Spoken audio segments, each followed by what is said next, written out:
When Elvis Presley first burst upon the scene, he was a force of nature, a musical sensation whose blend of country, pop, and R&B truly earned him the title of the King of Rock and Roll.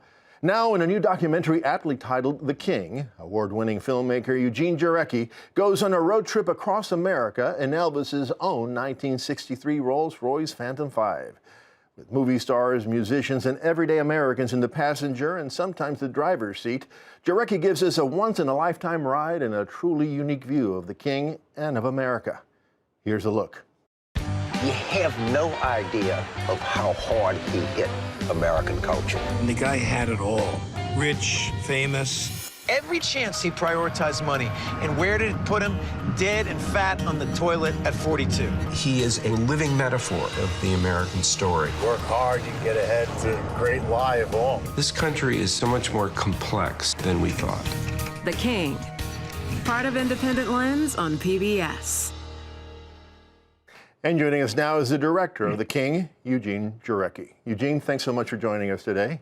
Great to be here. So, Eugene, most reviewers of The King seem to agree that your film is not so much about Elvis, or not just about Elvis, but about Elvis as a metaphor for America. Do they have it right? I think so. I mean, that's how we really envisioned what we were doing. I saw in Elvis Presley a metaphor really of the American dream itself. I mean, who more closely sort of represents the American dream than this country boy who came out of nowhere and became, the king. He became the highest of the high. And so in that sense, he represents the American dream as we think of it in the best of terms. But of course, America's going through a lot of convulsion today about who we are, looking deeply inward. And I think Elvis, it's necessary to look at him again, not like sort of critically or mean-spiritedly. It's actually a very big love letter, this film, to Elvis. But it actually cares about the fact that Elvis died young and was killed and sort of destroyed by the very forces that made him great. And that, I think, is a very American story, too. Yeah, so you would say that the parallels between Elvis and America are the rise and the fall of Elvis and the rise and perhaps the fall of America? Because a lot of the people in the film think that America is on a downward trajectory. Van Jones, for example. Sure. I mean, I think that, look at it.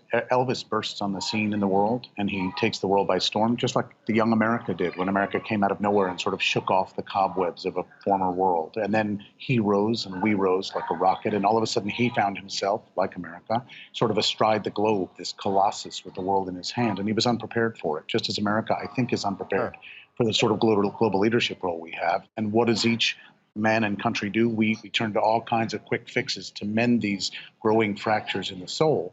And in Elvis's case, that was drugs and consumption and materialism and violence and vanity. And, those are all the things you would describe as modern afflictions in America. And I think we see how it ended for Elvis. And I don't want to see the country go down that slippery slope. So I'm here to kind of step in and call for sort of national soul searching.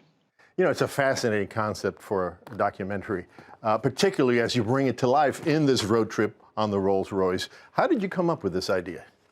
Well, to be fair, I wasn't originally making a film that had Elvis's Rolls-Royce in it. I was making a meditative film about Elvis and America, and it would have been a very poetic film with a lot of luminary people in it. There's a lot of people in this film. You can't make a film about Elvis in America without his friends and family and loved ones, hardworking people across the country who knew him, and also people like Chuck D. You can't make a film about Elvis in the modern era without having the African-American perspective of what Elvis represents in terms of the Black community. So that we were there to make this sort of definitive film on the meaning of Elvis for America. When halfway through the production process, I learned that Elvis's 1963 Rolls-Royce was coming up for auction. They allowed us to buy the car as the film. The film used the car. We restored it at the end and then sold it in a kind of very interesting and symbolic way. And that became another part of the story. Yeah, but one of the important themes in the film is the issue, it's the issue of cultural appropriation. Yes. and the charge that that Elvis was a cultural appropriator because his fame, he reached his fame after he took on the African American sounds of his youth and made him his.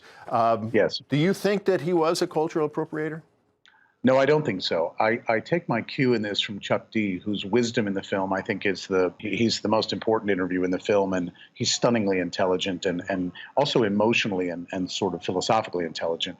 Now, what he says is when Elvis played black music at that time in the 1950s, That was an incredibly courageous and brave thing to do. That's the sharing of culture. And as Chuck says very clearly in the film, you wouldn't tell a young African-American kid not to play Mozart because he doesn't have Austrian roots. That would be to oppress culture. You want to be having us all share each other's music, each other's food. You know, we'd have a lot less war if we all knew each other's culture and shared each other's sort of glory more. But I do think that he missed a trick there where, you know, sort of Marlon Brando didn't, Jane Fonda didn't. Charlton Heston didn't. Charlton Heston didn't. They stood by the Black community, and the Black community needed them, and Elvis Presley wasn't there for them in quite the way. Now, in an interpersonal level, he had a lot of Black friends. He helped Black musicians. That's not the problem. This is as an international icon, the most important icon of its time. He was glaringly absent from the activities that others were deeply involved in. All right, Eugene, we'll have to end it there. As I said, it's a fascinating film. Thank you so much for joining us today to talk about it. Thanks for having me. The King premieres on PBS on Monday, January 28th at 9 p.m. For additional airtimes and other viewing opportunities, you can visit our website at metrofocus.org.